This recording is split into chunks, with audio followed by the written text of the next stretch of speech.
स्वागत है मित्रों आपका आपकी अपनी क्लास एमजीएसयू मित्राधे पे।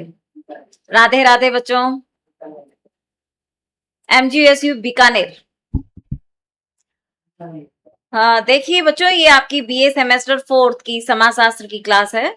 गेस पेपर है इसमें आपके एग्जाम में आने वाले वो इंपॉर्टेंट क्वेश्चंस जो कि आपको शॉर्ट तरीके से और बहुत ही आसान तरीके से बताए गए हैं।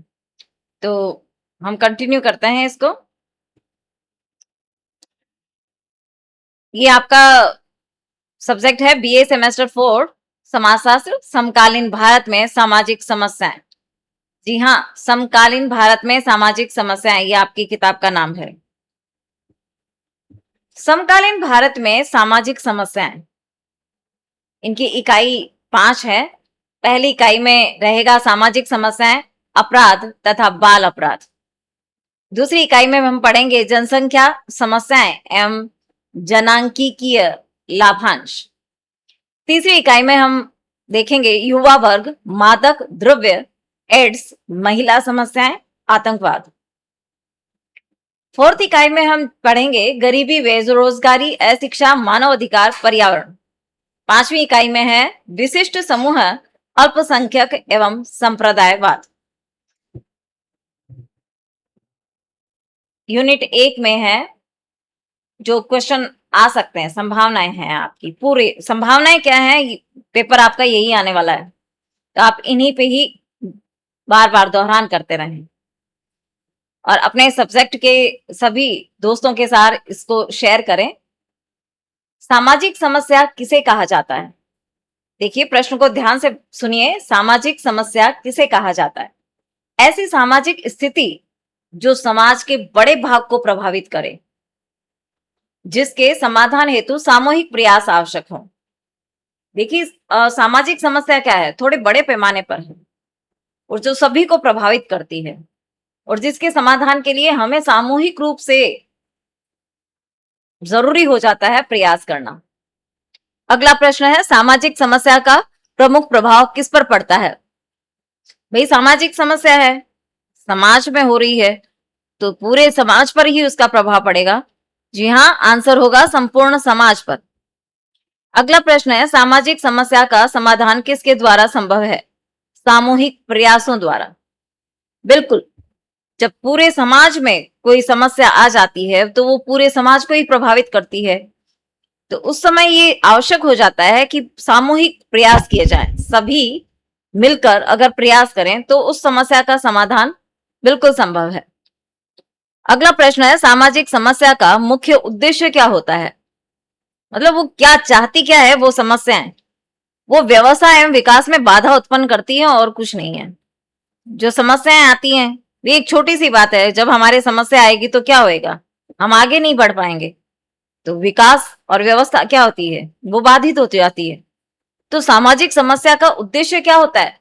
वो सामाजिक व्यवस्था एवं विकास में बाधा उत्पन्न करती है। अगला प्रश्न है व्यक्तिगत समस्या का प्रभाव किस तक सीमित रहता है? व्यक्तिगत, प्रश्न को ध्यान से पढ़ें। व्यक्तिगत, व्यक्तिगत मतलब सिर्फ व्यक्ति तक। तो वो वाली समस्या जो होती है वो प्रभाव किस तक सीमित रहता है उसका? व्यक्तिगत ही, व्यक्तिगत स्वयं व्यक्ति तक ही सीमित रहता है, क्योंकि व्यक्तिगत है। तो व्यक्तिगत समस्या का प्रभाव किस तक सीमित रहता है? भाई उत्तर होगा व्यक्ति विशेष तक, उस व्यक्ति तक ही सीमित रहता है। अगला प्रश्न है सामाजिक समस्या और व्यक्तिगत समस्या में मुख्य अंतर किस पर आधारित है? प्रभाव पर आधारित है। मतलब सामाजिक समस्या और व्यक्तिगत समस्या में अंतर क्या है? भाई प्रभाव कितना डालती है? अगर व्यक्तिगत होगी तो उसका प्रभाव व्यक्ति तक ही होगा, और सामाजिक समस्या बड़ी पैमाने पर है तो पूरे समाज को प्रभावित करेगी, तो प्रभाव क्षेत्र पर। अगला प्रश्न है सामाजिक समस्याओं के कितने प्रमुख प्रकार माने जाते हैं? सामाजिक समस्याओं के कितने प्रमुख प्रकार माने जाते हैं? प्रकट एवं अप्रकट। एक तो सामने आ जाते हैं और एक सामने नहीं आते हैं। ठीक है। अगला प्रश्न है अपराध किस प्रकार का व्यवहार है? अपराध किस प्रकार का व्यवहार है? व्यवहार वही जो हमारे दैनिक रूप में हमारे सामने हम व्यवहारिक रूप से आते हैं। आंसर होगा कानून विरोधी व्यवहार। अपराध किस प्रकार का व्यवहार है? अपराध हुआ है तो उसमें कानून जरूर शामिल होगा, तो कानून विरोधी व्यवहार। अपराध किसके विरुद्ध माना जाता है? भाई अपराध हुआ है तो किसके विरुद्ध हुआ है? समाज एवं राज्य के विरुद्ध हुआ है। हम किसको अपराध मानते हैं? समाज एवं राज्य के विरुद्ध। अगला प्रश्न है, अपराध का सबसे प्रमुख सामाजिक कारण क्या है? अपराध क्यों होते हैं? ज्यादातर तो अभाव, अभाव क्या है? कमियां हैं। और कमी किस चीज की होती है? सबसे ज्यादा गरीबी ही ऐसी है कि उसी में ही, गरीबी से ही अपराध शुरू हो जाते हैं, क्योंकि अभाव होंगे, कमियां होंगी, तब वो उसको पूर्ति के लिए अपराध करता है, गलत काम करता है। तो अपराध का सबसे प्रमुख सामाजिक कारण क्या है? गरीबी है। अगला प्रश्न है, यूनिट 1 के कर रहे हैं हम, ठीक है। देखिए, ये आपके वो छोटे क्वेश्चन आंसर हैं जो आपके परीक्षा में इंपॉर्टेंट रहने वाले हैं। अपराध का सबसे प्रमुख आर्थिक कारण क्या है? देखिए, ध्यान से देखिए, आर्थिक कारण क्या है? आर्थिक मतलब अर्थ, बेरोजगारी। जब बेरोजगारी होती है तब हम अपराध की ओर चले जाते हैं। तो अपराध का सबसे प्रमुख आर्थिक कारण क्या हुआ? बेरोजगारी। अगला प्रश्न है, अपराध के अध्ययन से संबंधित विज्ञान क्या कहलाता है? अपराध से, अपराध का जो अध्ययन होता है ना, जैसे ज्यादातर क्या होता है कि बाल अपराध होते हैं, तो वो किस लिए हुआ? तो इसके अध्ययन के लिए और उसको जानने के लिए और उसमें सुधार के लिए जो विज्ञान कहलाता है वो क्या कहलाता है? अपराध शास्त्र। सफेद पोश अपराध की अवधारणा किसने दी? सफेद पोश अपराध की अवधारणा किसने दी? उनके जो जिन्होंने ये कोटेशन लिखी है वो है E.H. सदरलैंड ने। सफेद पोश अपराध की अवधारणा किसने दी है? E.H. सदरलैंड ने। अगला प्रश्न है, बाल अपराधी की सामान्य आयु सीमा क्या मानी जाती है? मतलब बाल अपराध जो होता है ना, वो कितने तक बाल अपराध माना जाता है, और उस आयु से ऊपर जो हो जाता है ना, तो वो बाल अपराध में नहीं आता है, वो आपने जानबूझ के किया होता है।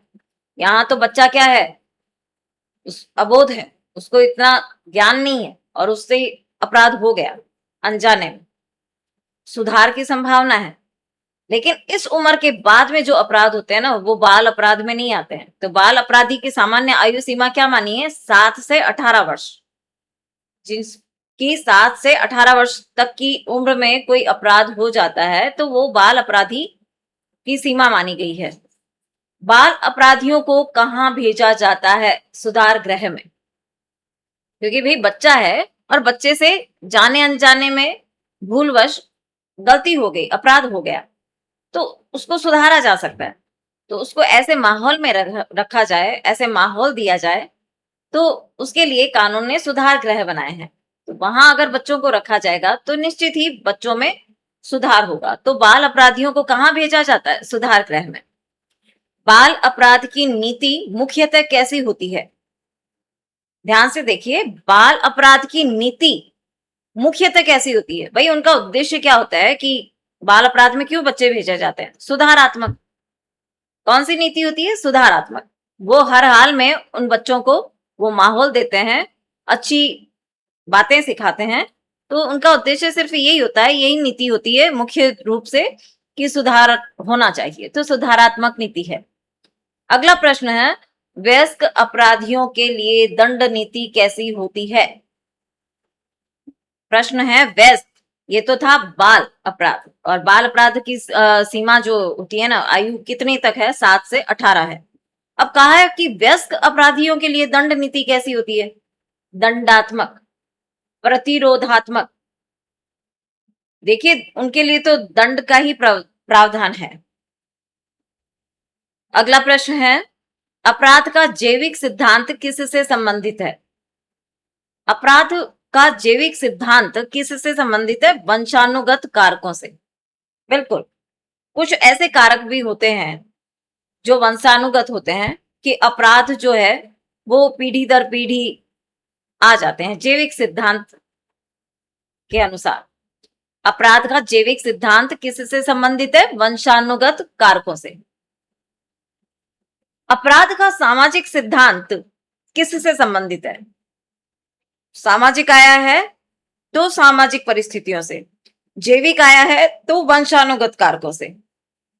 ध्यान से देखिए, जब आपको पूछा जाए कि जैविक सिद्धांत किससे संबंधित है तो वंशानुगत कारकों से होगा, और अपराध का सामाजिक सिद्धांत किससे, तो सामाजिक आए तब सामाजिक परिस्थितियों से।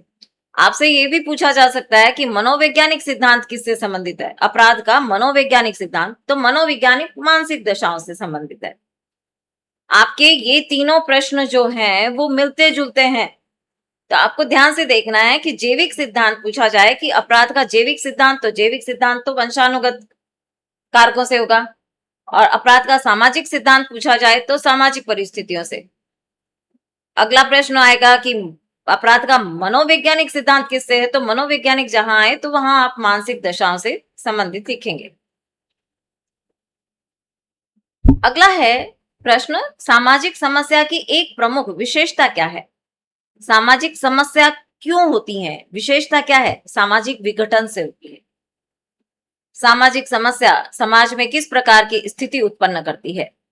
असंतुलन की, अव्यवस्था की। भाई अगर समाज में सामाजिक समस्याएं उत्पन्न हो जाती हैं तो वो किस प्रकार की स्थिति को उत्पन्न कर देंगी? वहां असंतुलन हो जाएगा, व्यवस्था डगमगा जाएगी। सामाजिक व्यवस्था सामाजिक समस्या के समाधान का प्रथम आधार क्या है?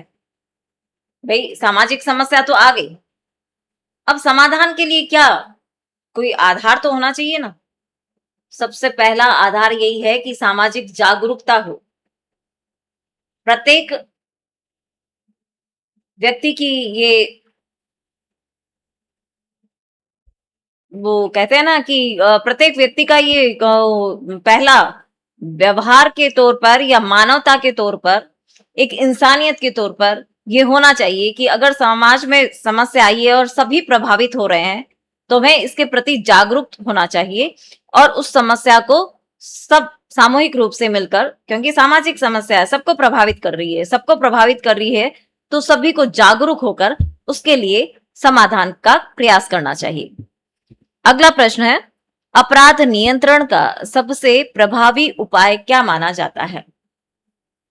अपराध को नियंत्रण करने का सबसे प्रभावी उपाय क्या है? सामाजिक जागरूकता एवं शिक्षा है। जब तक हम जागरूक नहीं होंगे, हमें किसी चीज का पता नहीं होगा, तो समाधान भी कैसे होगा? और इन अपराध को नियंत्रण करने के लिए प्रभावी उपाय यही है कि समाज जागरूक हो और शिक्षित हो। बाल अपराध का प्रमुख कारण क्या है? बाल अपराध क्यों होते हैं? परिवारों में विघटन होने लगे हैं, परिवार छोटे छोटे होने लगे हैं। छोटे परिवार होने से सब अपने अपने में बिजी रहते हैं, बच्चों पर ध्यान नहीं जाता है, बच्चा भटक जाता है और फिर वो अपराध की ओर अग्रसर हो जाता है, अपराध कर बैठता है। परिवार अगर संयुक्त होते हैं तो सब एक दूसरे को समझते हैं, एक दूसरे को समय देते हैं, निगरानी रखते हैं, तो बाल अपराध होने की संभावनाएं भी कम होती हैं। तो बाल अपराध का प्रमुख कारण क्या है? पारिवारिक विघटन। अगला प्रश्न है, अपराध की रोकथाम में सबसे महत्वपूर्ण संस्था कौन सी है? अपराध को रोकने के लिए क्या कोई सबसे पहले ही संस्थाएं बना दी जाती हैं क्या? नहीं, परिवार ही ऐसा है जो बच्चे को समय देता है, समझता है, उसको ऐसे संस्कार देता है कि वो गलत की तरफ बढ़ता ही नहीं है। तो अपराध की रोकथाम में सबसे महत्वपूर्ण संस्था कौन सी है? परिवार है। अपराधियों को परिवीक्षा पर छोड़ने का उद्देश्य क्या है? सुधार एवं पुनर्वास। देखिए, अपराधियों को परिवीक्षा पर छोड़ने का उद्देश्य क्या होता है? एक ही उद्देश्य है कि भाई उसमें सुधार किया जाए और वो वापस अपने परिवार में जाकर सामान्य तौर पर रहने लग जाए, पुनर्वास। अगला प्रश्न है, भारत में परिवीक्षा अधिनियम कब लागू हुआ? ऐसी शुरुआत कौन से सन में हुई? 1958 ईस्वी से। 1958 ईस्वी में ही यह शुरुआत हो गई कि बाल अपराध जो बच्चों से हो जाते हैं, ऐसे बच्चों का क्या किया जाना चाहिए, ऐसा उनको कहाँ रखा जाना चाहिए, उनके लिए क्या करना चाहिए। तो ऐसे अधिनियम को कब लागू किया गया था? 1958 में किया गया था। अपराध और बाल अपराध में सबसे बड़ा अंतर क्या है? देखिए, अपराध और बाल अपराध में सबसे बड़ा अंतर क्या है? आयु एवं दंड नीति।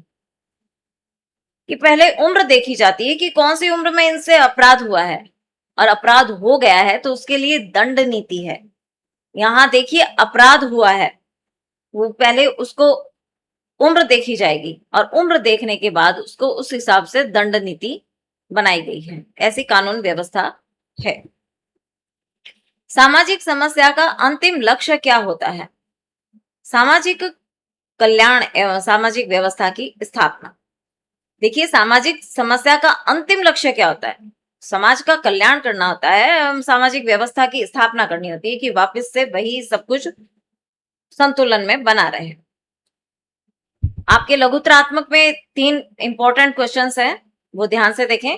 पहला प्रश्न है, सामाजिक समस्या की अवधारणा स्पष्ट कीजिए तथा व्यक्तिगत समस्या और सामाजिक समस्या में अंतर बताइए। हमने इसका अभी छोटे छोटे प्रश्नों में समझ लिया है कि सामाजिक समस्या की अवधारणा लिखनी है। व्यक्तिगत मतलब स्वयं व्यक्तिगत तक ही होता है, और सामाजिक समस्या क्या होती है? बड़े पैमाने पर होती है, सबको प्रभावित करती है, और सबको प्रभावित कर रही है तो सबको मिलकर ही उसके सामूहिक रूप से ही समस्या का समाधान करना चाहिए। तो आप उत्तर लिखते समय पहले परिचय देंगे, सामाजिक समस्या का अर्थ बताएंगे, प्रमुख परिभाषाएं जो हैं, मतलब किसने क्या कोटेशन दी है, वो विशेषताएं लिखेंगे, व्यक्तिगत एवं सामाजिक समस्या में थोड़ा सा अंतर बताएंगे और निष्कर्ष बता देंगे। अगला प्रश्न आता है, अपराध से आप क्या समझते हैं? अपराध के प्रमुख कारकों का वर्णन कीजिए। हमने पढ़ा था कि अपराध क्यों क्यों होते हैं, ठीक है ना? गरीबी के कारण, बेरोजगारी के कारण, परिवार के विघटन के कारण। तो जो भी हमने अभी पढ़ा है, डिटेल नहीं था, लेकिन फिर भी हमें छोटे छोटे प्रश्न और उत्तर से हमें सब कुछ समझ में आ जाता है, तो हम आंसर तक पहुंच जाते हैं। तो हमारा प्रश्न आता है, अपराध से आप क्या समझते हैं? अपराध के प्रमुख कारकों का वर्णन कीजिए। तो उत्तर का आपका जो क्रम रहेगा वो ये रहेगा, आप लिखेंगे अपराध का अर्थ क्या है, परिभाषाएं बताएंगे, अपराध के सामाजिक, आर्थिक, मनोवैज्ञानिक एवं जैविक कारक क्या क्या होते हैं, ठीक है? फिर आप निष्कर्ष बताएंगे। अगला प्रश्न आएगा, अपराध में बाल अपराध में अंतर स्पष्ट करते हुए बाल अपराध के कारण लिखिए। बाल अपराध क्यों हो जाते हैं, उनके कारण भी बताते हैं। अपराध एवं बाल अपराध का अर्थ बताना है, दोनों में अंतर बताना है। आप हाँ, इसमें आयु सीमा भी बता सकते हैं, ठीक है ना, कितनी सीमा है। बाल अपराध के कारण बताने क्यों होते हैं, और सुधारात्मक उपाय, क्या क्या सुधार के लिए क्या बनाए गए हैं और क्या होता है। निष्कर्ष। यूनिट 2 की तरफ चलते हैं। सॉरी, यूनिट 1 में निबंधात्मक के 2 प्रश्न हैं, वो देखते हैं कि यूनिट 1 में 2 निबंधात्मक प्रश्न हैं, वही आपके विशेष हैं जो कि एग्जाम में आएंगे। तो पहला प्रश्न पढ़ते हैं, सामाजिक समस्या क्या है, इसकी अवधारणा, विशेषताओं एवं प्रकारों की विस्तृत विवेचना कीजिए। आप पहले थोड़ा सा परिचय देंगे, सामाजिक समस्या का अर्थ बताएंगे, प्रमुख परिभाषाएं, विशेषताएं, सामाजिक समस्याओं के प्रकार, सामाजिक महत्व और निष्कर्ष। निबंधात्मक में आपका दूसरा इंपॉर्टेंट प्रश्न है, वो ये है, अपराध एवं बाल अपराध का अर्थ स्पष्ट करते हुए उनके कारण, सिद्धांत तथा नियंत्रण के उपायों का आलोचनात्मक विवेचन कीजिए। देखिए, हमें सिद्धांत भी बताने हैं, कैसे नियंत्रण किए जा सकते हैं, उपाय भी बताने, आलोचना सही। अपराध का अर्थ एवं परिभाषा बताएंगे, फिर अपराध के कारण बताएंगे कि क्यों अपराध होते हैं, अपराध के प्रमुख सिद्धांत क्या हैं, बाल अपराध का अर्थ क्या होता है, बाल अपराध के कारण बताएंगे, नियंत्रण एवं सुधारात्मक उपाय कैसे हैं, और अंत में थोड़ा सा निष्कर्ष लिखेंगे।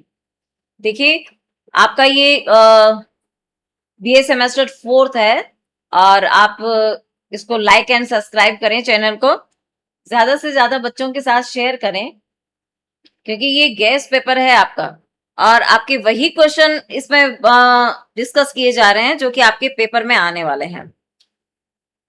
और आपकी महामैराथन क्लास जो है वो आपको जल्द ही मिल जाएगी। चलते हैं हम यूनिट 2 की तरफ, जिसमें आपके 1 से 10 प्रश्न जो हैं वो देखते हैं कैसे हैं। 20वीं सदी में भारत की सबसे प्रमुख जनसंख्या समस्या क्या थी? 20वीं सदी में भारत की सबसे प्रमुख जनसंख्या समस्या क्या थी? भाई जनसंख्या समस्या है तो जनसंख्या वृद्धि होगी। जनसंख्या बढ़ रही है, तीव्र गति से बढ़ रही है, तो वो समस्या थी सबसे ज्यादा।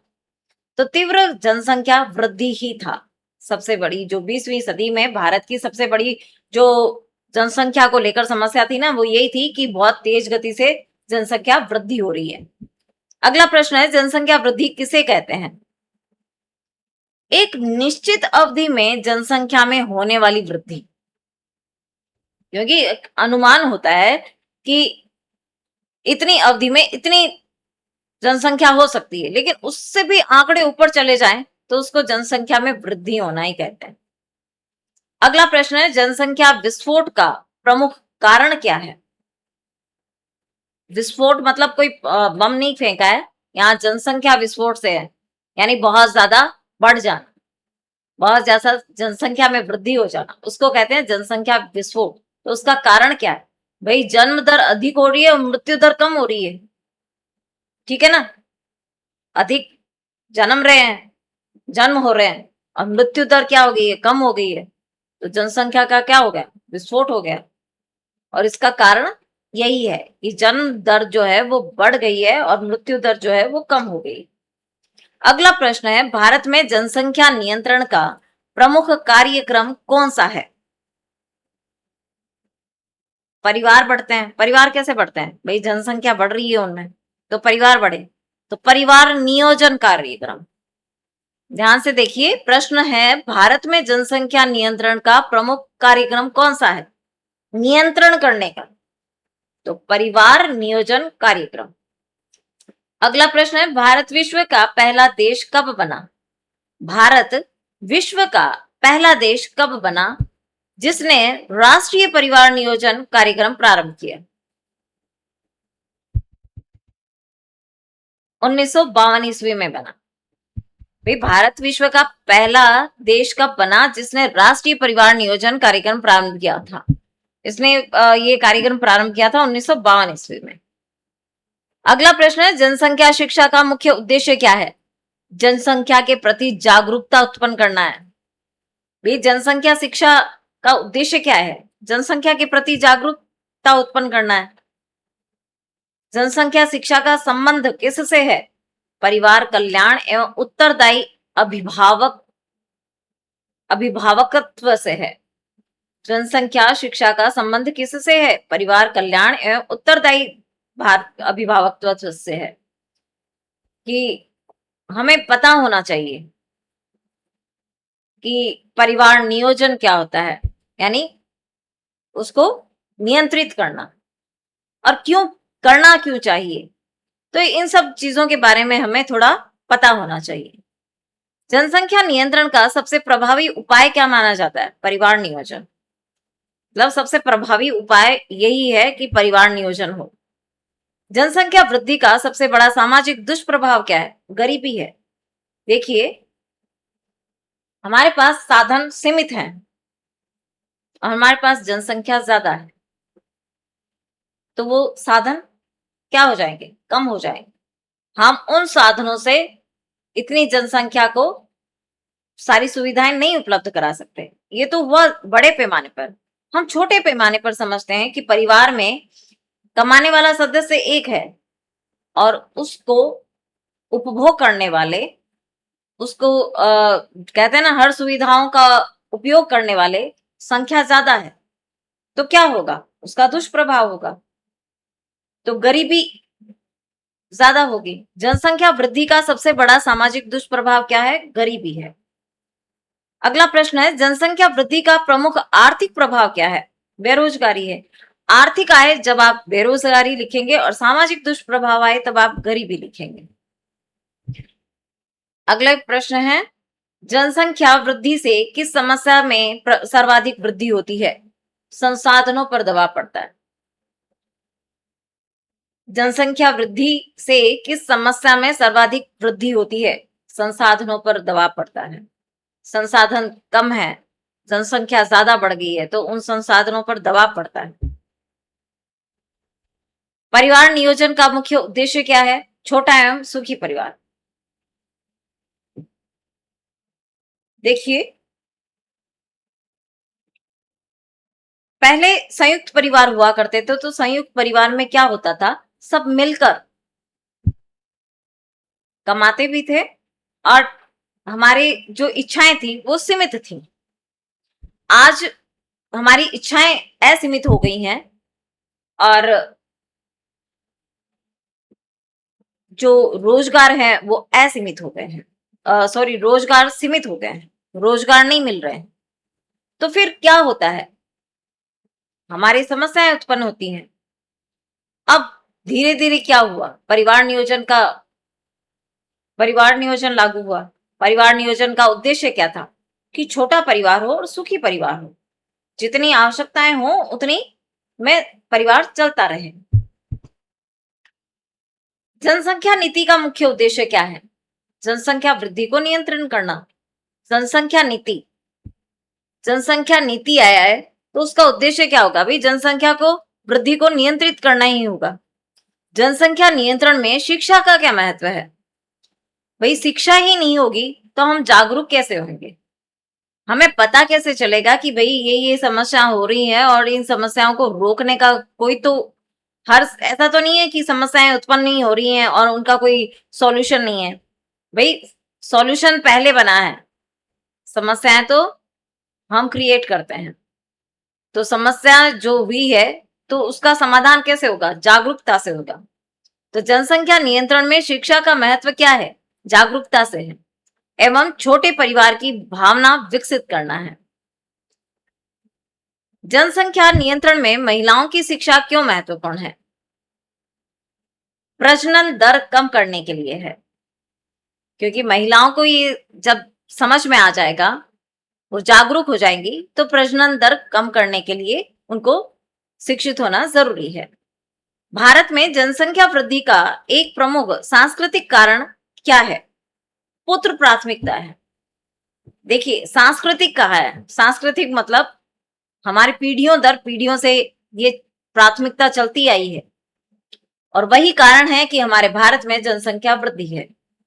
क्योंकि आ, हमारी सांस्कृतिक और हमारी मानसिकता जो है ना, रूढ़िवादीता जो है वो यही है कि पुत्र होना चाहिए, और जब तक पुत्र की प्राप्ति ना हो तब तक संतान होती रहनी चाहिए।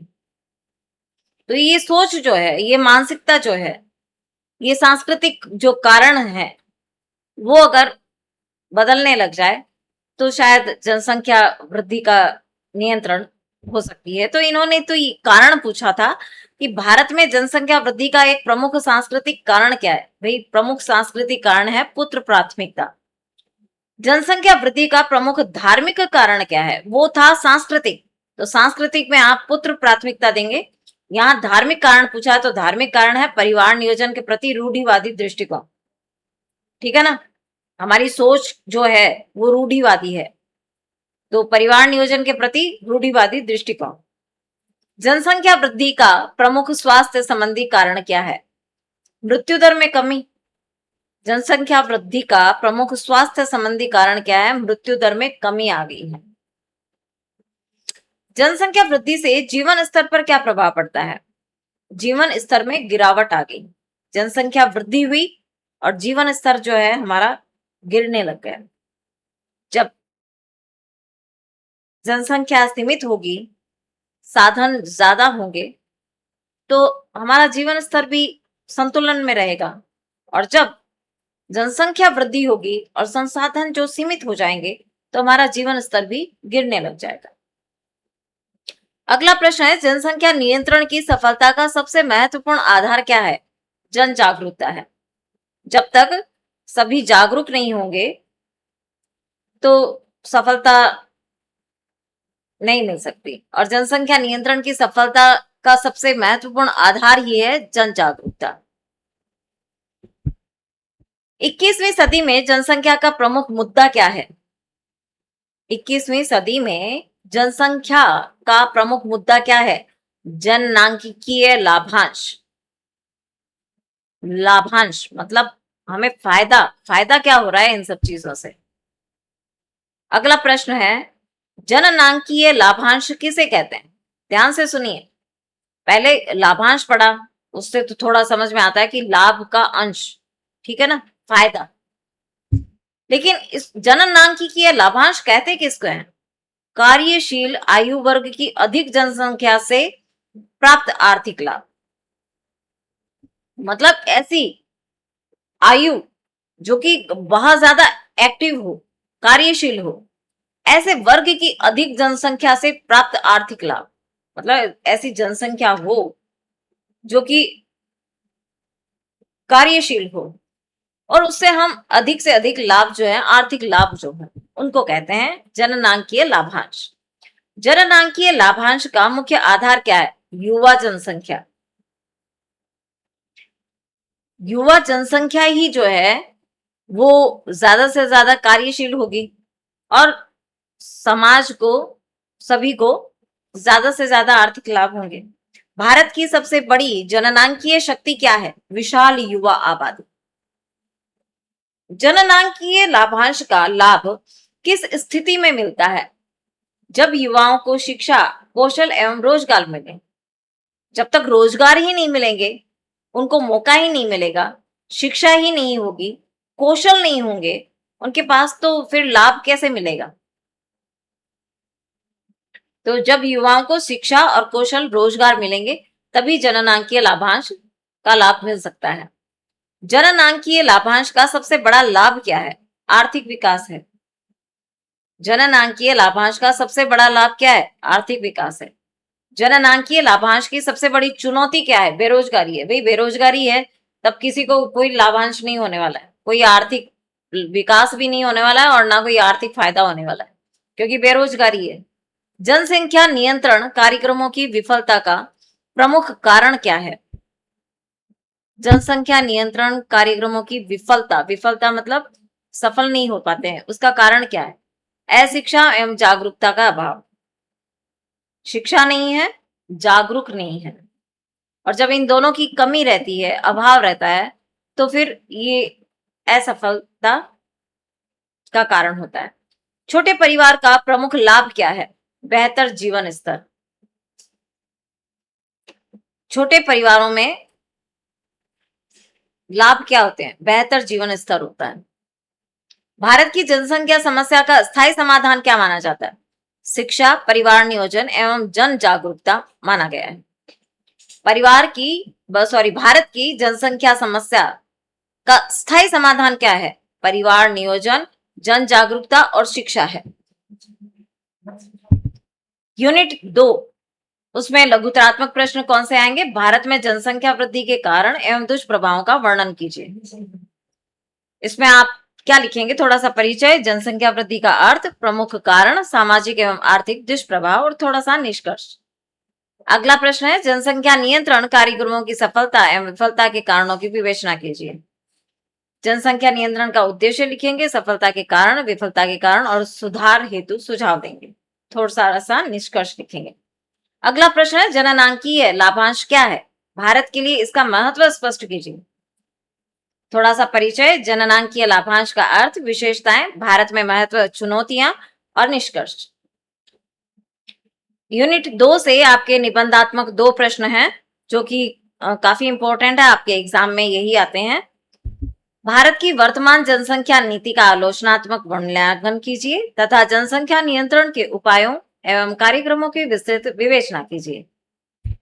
आप उत्तर लिखते समय थोड़ा सा परिचय देंगे, जनसंख्या समस्या, जनसंख्या नीति, परिवार नियोजन कार्यक्रम, जनसंख्या नियंत्रण के उपाय, सफलता एवं विफलता के कारण और सुझाव और निष्कर्ष लिखेंगे। आपका उत्तर प्रभावशाली रहेगा। अगला प्रश्न है जो कि इंपॉर्टेंट रहता है, वो है 20वीं सदी की जनसंख्या समस्या एवं 21वीं सदी के जननांकीय लाभांश का समालोचनात्मक विवेचन कीजिए।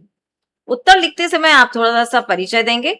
20वीं सदी की जनसंख्या समस्या, जनसंख्या वृद्धि के कारण एवं प्रभाव, 21वीं सदी में जननांकीय लाभांश, भारत के लिए अवसर एवं चुनौतियां, और थोड़ा सा निष्कर्ष लिखेंगे। चैनल को लाइक और सब्सक्राइब करते रहें, दोस्तों के साथ शेयर करें, क्योंकि ये गेस्ट पेपर है और आपके एग्जाम में इंपॉर्टेंट क्वेश्चंस जो आने वाले हैं उन्हीं का ही गेस्ट पेपर तैयार किया गया है। चलिए यूनिट 3 की तरफ। युवा वर्ग की सबसे प्रमुख सामाजिक समस्या क्या है? बेरोजगारी है, सबको पता है। युवा समस्या का प्रमुख कारण क्या है? शिक्षा एवं रोजगार में असंतुलन। मादक द्रव्यों का दुरुपयोग किसे कहते हैं? नशीले पदार्थों का अनुचित एवं अत्यधिक सेवन। मादक मतलब जो नशीला है, द्रव्यों का दुरुपयोग किसे कहते हैं? जो अत्यधिक सेवन किया जाता है, सेवन मतलब लिया जाता है। विश्व स्वास्थ्य संगठन WHO के अनुसार नशे की आदत किसके लिए हानिकारक है? व्यक्ति एवं समाज दोनों के लिए। देखिए समझ में नहीं आता है हमें, लेकिन ये जो सेवन करता है, जो नशे में रहता है, उसके लिए तो हानिकारक है ही, समाज के लिए भी बहुत हानिकारक है, परिवार के लिए भी हानिकारक है, तो ये दोनों के लिए ही हानिकारक है। मादक द्रव्य व्यसन का प्रमुख मनोवैज्ञानिक कारण क्या है? मानसिक तनाव है। जब हम टेंशन में होते हैं तो सोचते हैं कि क्या नशा करने से हम उस टेंशन से दूर हो जाएंगे। भाई टेंशन तो वहीं की वहीं रहेगी, आपका जीवन जरूर खराब हो जाएगा। तो मानसिक तनाव इसका प्रमुख कारण है। मादक द्रव्यों का सबसे बड़ा सामाजिक दुष्प्रभाव क्या है? अपराधों में वृद्धि है। आप मादक सेवन तो करते हैं, लेकिन अपराध की तरफ ज्यादा बढ़ जाते हैं। तनाव कम नहीं होने वाला है, तनाव और ज्यादा होने वाला है, और समस्याएं और ज्यादा बढ़ने वाली हैं। मादक द्रव्यों का सबसे बड़ा शारीरिक दुष्प्रभाव क्या है? शारीरिक आया है तो भाई निश्चित है आपका शरीर जो है वो खराब हो रहा है, स्वास्थ्य का नष्ट होना। HIV का पूर्ण रूप क्या है? HIV का पूर्ण रूप क्या है? Human immuno deficiency virus. ध्यान से देखिए, इसका पूर्ण रूप क्या है? HIV का ह्यूमन इम्यूनो डेफिशिएंसी वायरस है। एड्स का पूर्ण रूप क्या है? पूरा नाम या पूर्ण रूप? Acquired immuno deficiency syndrome. AIDS का पूरा नाम क्या है? Acquired immuno deficiency syndrome. AIDS किस वायरस से होता है? HIV। एड्स मुख्य रूप से किस प्रणाली को प्रभावित करता है? प्रतिरक्षा प्रणाली को।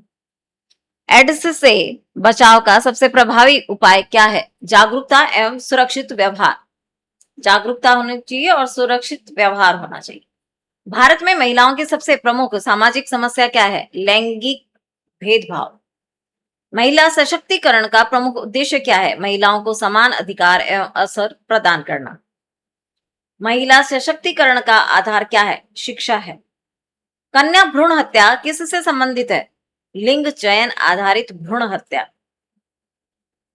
कन्या भ्रूण हत्या किससे संबंधित है? लिंग चयन आधारित भ्रूण हत्या पर है।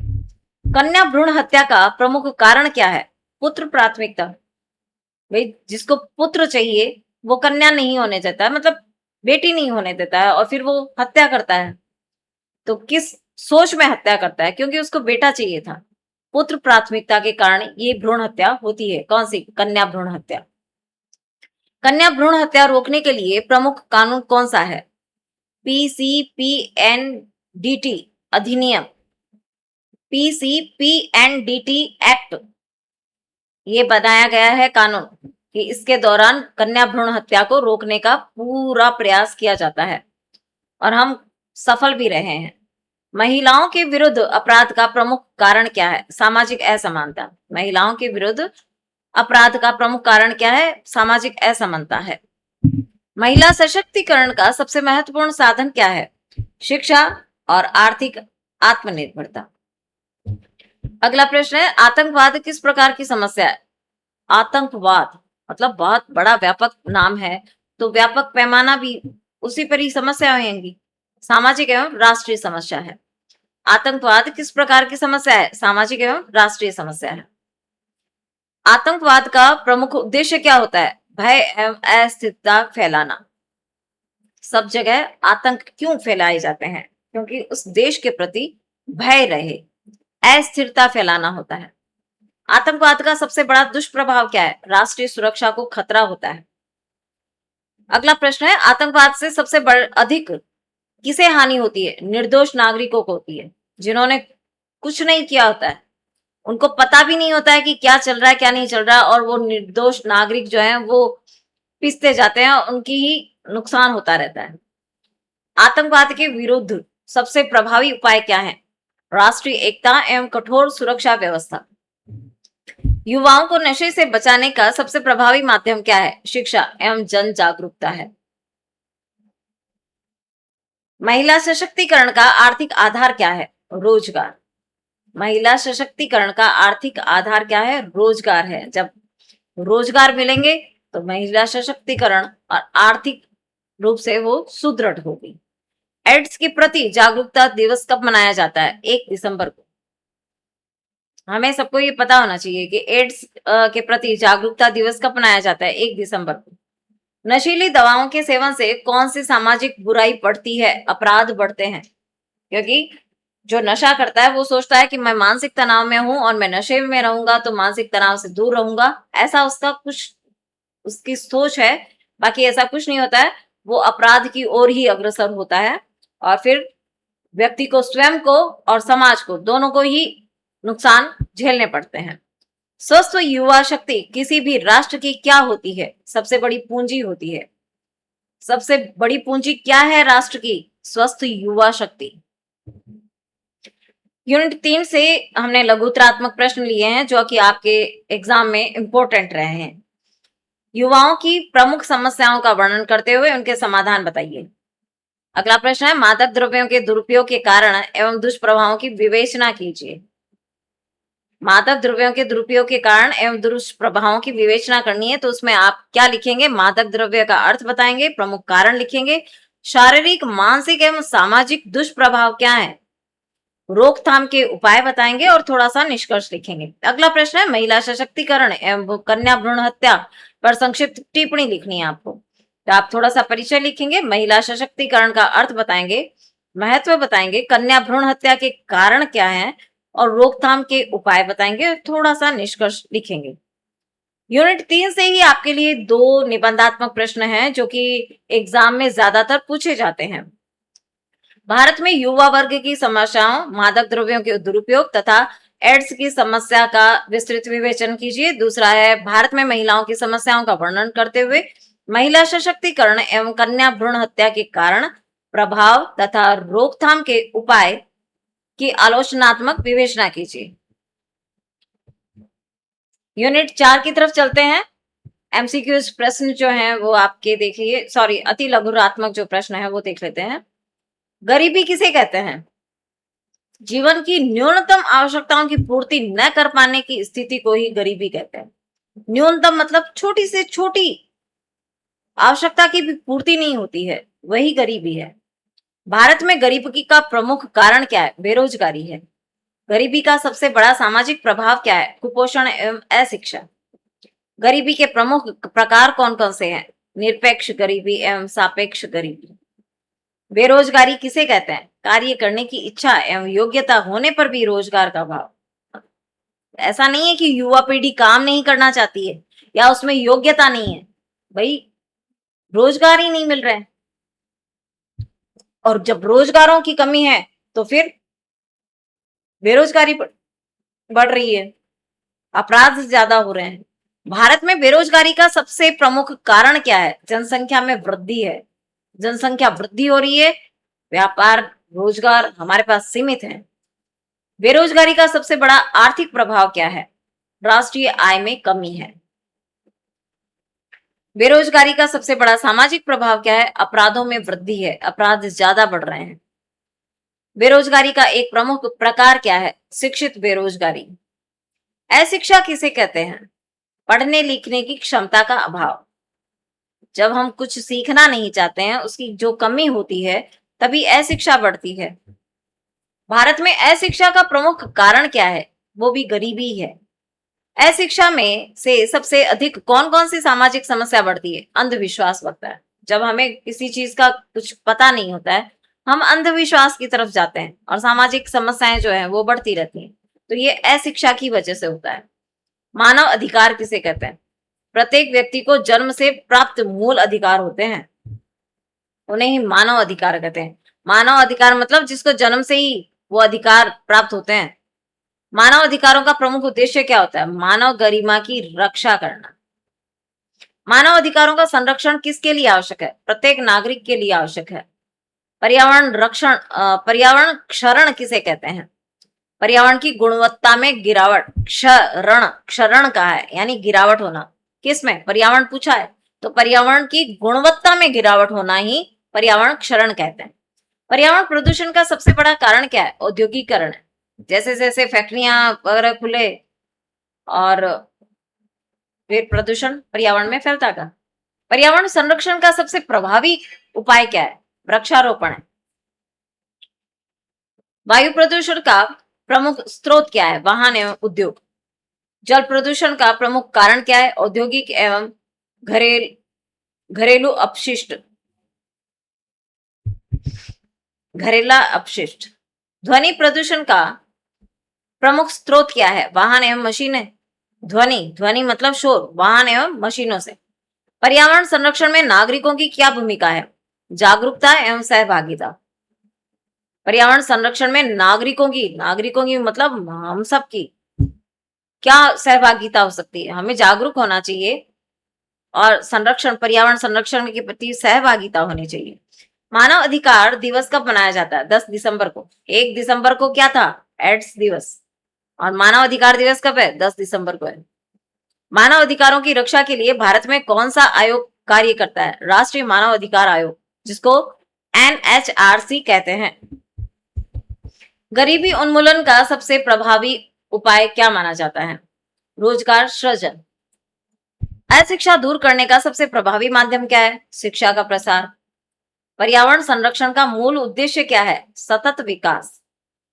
गरीबी, बेरोजगारी और अशिक्षा का आपसी संबंध क्या है? तीनों एक दूसरे को बढ़ावा देते हैं। गरीबी, बेरोजगारी और अशिक्षा आपसी संबंध क्या है? भाई एक दूसरे को बढ़ावा देंगे। गरीबी है, बेरोजगारी है, अशिक्षा है, तो क्या हो गया? समाज में और ज्यादा समस्याएं बढ़ेंगी, एक दूसरे को बढ़ावा देती रहती हैं। पर्यावरण संरक्षण में सबसे महत्वपूर्ण प्राकृतिक संसाधन कौन सा है? वन है। पर्यावरण संरक्षण में सबसे महत्वपूर्ण प्राकृतिक संसाधन कौन सा है? वन। सतत विकास का आधार क्या है? पर्यावरण संरक्षण एवं संसाधनों की संतुलित उपयोग।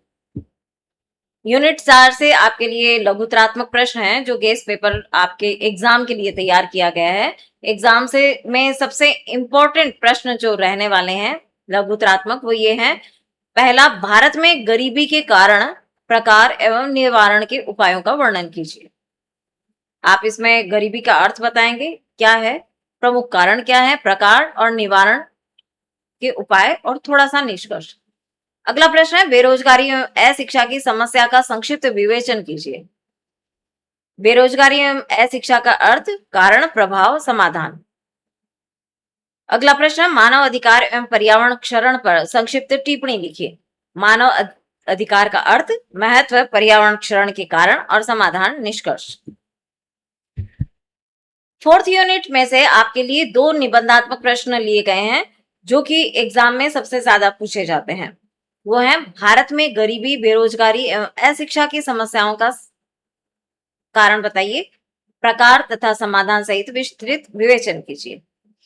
दूसरा प्रश्न है, मानव अधिकार एवं सामाजिक समस्याओं के संबंध की व्याख्या करते हुए पर्यावरण क्षरण के कारणों एवं समाधान का आलोचनात्मक मूल्यांकन कीजिए। तो इसमें आप थोड़ा परिचय देंगे, उसका अर्थ बताएंगे, फिर सामाजिक समस्याओं से संबंध बताएंगे, पर्यावरण क्षरण का अर्थ बताएंगे, प्रमुख कारण, दुष्प्रभाव, संरक्षण एवं समाधान। और अंत में थोड़ा सा निष्कर्ष। चैनल को लाइक और सब्सक्राइब करें, दोस्तों के साथ शेयर करें, क्योंकि सामाजिक जो आपका ये समाज शास्त्र है 4th सेमेस्टर, वो गेस्ट पेपर आपका तैयार किया गया है, जो एग्जाम में इंपॉर्टेंट क्वेश्चन रहने वाले हैं और पेपर में पूछे जाने वाले हैं वो है। तो आप ज्यादा से ज्यादा दोस्तों के साथ शेयर करें ताकि सभी बच्चे इस पेपर का फायदा उठा सकें और एग्जाम उनका अच्छा रहे। हम लास्ट 5th यूनिट की तरफ चलते हैं। उसमें से जो इंपॉर्टेंट क्वेश्चंस हैं वो हैं आपके, अनुसूचित जाति किसे कहते हैं? SC किसे कहते हैं? संविधान द्वारा अधिसूचित सामाजिक रूप से पिछड़े वर्ग को कहते हैं। अनुसूचित जनजाति किसे कहते हैं? ST संविधान द्वारा अधिसूचित जनजाति समुदाय। अन्य पिछड़ा वर्ग OBC किसे कहते हैं? सामाजिक एवं शैक्षणिक रूप से पिछड़ा हुआ वर्ग। अनुसूचित जातियों की सबसे प्रमुख सामाजिक समस्या क्या है? अस्पृश्यता। अस्पृश्यता। अस्पृश्यता का प्रमुख आधार क्या है? जाति व्यवस्था है। अनुसूचित जातियों की प्रमुख आर्थिक समस्या क्या है? गरीबी है। अनुसूचित जातियों की प्रमुख शैक्षणिक समस्या क्या है? शैक्षणिक पूछा है तो अशिक्षा है। अनुसूचित जनजातियों की सबसे प्रमुख समस्या क्या है? पिछड़ापन है। देखिए, आर्थिक पूछे तब गरीबी लिखना है, और जनजातियों की सबसे प्रमुख समस्या क्या है? पिछड़ापन है। अनुसूचित जनजातियों की प्रमुख आर्थिक समस्या क्या है? भूमि एवं आजीविका का अभाव है। जमीनें नहीं है उनके पास, संसाधन नहीं है कि वो कुछ कमा कर खा पाए, आजीविका का अभाव है। जनजातीय क्षेत्रों की प्रमुख समस्या क्या है? विकास का अभाव है। अन्य पिछड़ा वर्ग की प्रमुख समस्या क्या है? सामाजिक एवं शैक्षणिक पिछड़ापन। भारत में प्रमुख धार्मिक अल्पसंख्यक कौन कौन से हैं? मुस्लिम, ईसाई, सिख, बौद्ध, जैन एवं पारसी। ध्यान से देखिए, भारत में प्रमुख धार्मिक अल्पसंख्यक कौन कौन है? मुस्लिम, ईसाई, सिख, बौद्ध, जैन एवं पारसी। फारसी नहीं है, पारसी है। अल्पसंख्यकों की प्रमुख समस्या क्या है? सामाजिक एवं आर्थिक असुरक्षा। संप्रदायवाद किसे कहते हैं? धर्म के आधार पर भेदभाव एवं संघर्ष की भावना। सांप्रदायिकता का सबसे बड़ा दुष्प्रभाव क्या है? सामाजिक विघटन। संप्रदायवाद राष्ट्रीय एकता के लिए क्या है? गंभीर खतरा है। अस्पृश्यता का उन्मूलन किसके द्वारा किया गया है? अस्पृश्यता का उन्मूलन किसके द्वारा किया गया है? भारतीय संविधान के द्वारा। अनुसूचित जातियों के संरक्षण का प्रमुख संवैधानिक आधार क्या है? अनुसूचित जातियों के संरक्षण का संवैधानिक आधार क्या है? समानता एवं सामाजिक न्याय। यही समाधान है उसका, संरक्षण का। अनुसूचित जनजातियों के विकास हेतु प्रमुख उद्देश्य क्या है? सामाजिक एवं आर्थिक उत्थान है। आरक्षण व्यवस्था का मुख्य उद्देश्य क्या है? सामाजिक न्याय। सामाजिक न्याय का आधार क्या है? समान अवसर। सांप्रदायिक सद्भाव का आधार क्या है? धार्मिक सहिष्णुता। राष्ट्रीय एकता के लिए सबसे आवश्यक तत्व क्या है? सामाजिक समरसता। अल्पसंख्यकों के अधिकारों की रक्षा किसके द्वारा की जाती है? भारतीय संविधान के द्वारा। अनुसूचित जातियों की ऐतिहासिक समस्या क्या रही है? सामाजिक भेदभाव। ऐतिहासिक समस्या क्या है अनुसूचित जातियों की? भाई, सामाजिक भेदभाव रहा है उनके साथ। जनजातीय विकास का सबसे प्रभावी माध्यम क्या है? शिक्षा है। सांप्रदायिकता का सबसे प्रभावी समाधान क्या है? राष्ट्रीय एकता और धर्मनिरपेक्षता है। जब हम धर्म के आधार पर पक्षपात नहीं करेंगे और सब में राष्ट्रीय एकता रहती है, तभी ये समाधान संभव है। सामाजिक समाधान का प्रमुख आधार क्या है? शिक्षा एवं जागरूकता। भारतीय संविधान का मूल उद्देश्य क्या है? सामाजिक, आर्थिक एवं राजनीतिक न्याय। देखिए, आपके यूनिट 5 से 3 लघुतरात्मक प्रश्न जो हैं वो सेलेक्ट किए गए हैं, जो कि आपके एग्जाम में रहेंगे। वो हैं, अनुसूचित जातियों एवं अनुसूचित जनजातियों की प्रमुख सामाजिक समस्याओं का वर्णन कीजिए। दूसरा है, अन्य पिछड़ा वर्ग एवं अल्पसंख्यकों की समस्याओं का संक्षिप्त विवेचन कीजिए। अगला प्रश्न आता है आपके, संप्रदायवाद क्या है, इसके कारण एवं निवारण के उपाय लिखिए। आपके यूनिट 5 से 2 निबंधात्मक प्रश्न सेलेक्ट किए गए हैं जो कि एग्जाम में ज्यादातर पूछे जाते हैं। पहला है, भारत में अनुसूचित जातियों एवं अनुसूचित जनजातियों एवं पिछड़े वर्गों की सामाजिक समस्याओं का विस्तृत विवेचन करते हुए उनके समाधान हेतु किए गए प्रयासों का मूल्यांकन कीजिए। आप जब उत्तर लिखेंगे तब आप छोटा सा परिचय देंगे, अनुसूचित जातियां, अनुसूचित जनजातियां, अन्य पिछड़ा वर्ग, प्रमुख समस्याएं और सरकारी प्रयास क्या क्या हैं, सुझाव देंगे और थोड़ा सा निष्कर्ष बताएंगे। अगला प्रश्न है, संप्रदायवाद एवं अल्पसंख्यकों की समस्याओं का आलोचनात्मक मूल्यांकन कीजिए तथा राष्ट्रीय एकता स्थापित करने के उपाय बताइए। उत्तर लिखते समय आप थोड़ा सा परिचय देंगे, अल्पसंख्यकों की समस्याएं बताएंगे, संप्रदायवाद का अर्थ लिखेंगे, थोड़ा कारण बताएंगे, दुष्परिणाम क्या है इसके, राष्ट्रीय एकता एवं समाधान के उपाय बताएंगे और निष्कर्ष लिखेंगे। देखिए, हमने एक यूनिट से लेके 5 यूनिट के अति लघुरात्मक, लघुरात्मक और निबंधात्मक सभी प्रश्नों का देखा है। ये गेस पेपर जो है उन सभी बीए सेमेस्टर 4 जो 4th सेमेस्टर के हैं, समाजशास्त्र के स्टूडेंट्स हैं, उनके लिए तैयार किया गया है और हमें पूरा विश्वास है आपके यही पेपर आने वाला है। बिल्कुल, देखिए यही प्रश्न पूछे जाने वाले हैं, तो आप इनको आप दोहरान करते रहें और ज्यादा से ज्यादा बच्चों को शेयर करें ताकि बच्चों को फायदा मिल सके और कम समय में और बहुत अच्छी तैयारी कर सकें। और हमारी शुभकामनाएं हैं पूरी टीम की शुभकामनाएं आपके साथ है जी। बिल्कुल आपका पेपर बहुत अच्छा रहेगा। तो इसी के साथ हम आपसे मिलेंगे महा मैराथन क्लास में, जिसपे हम डिटेल से इन विषयों पर चर्चा करेंगे। तो तब तक के लिए Radhe Radhe, all the best.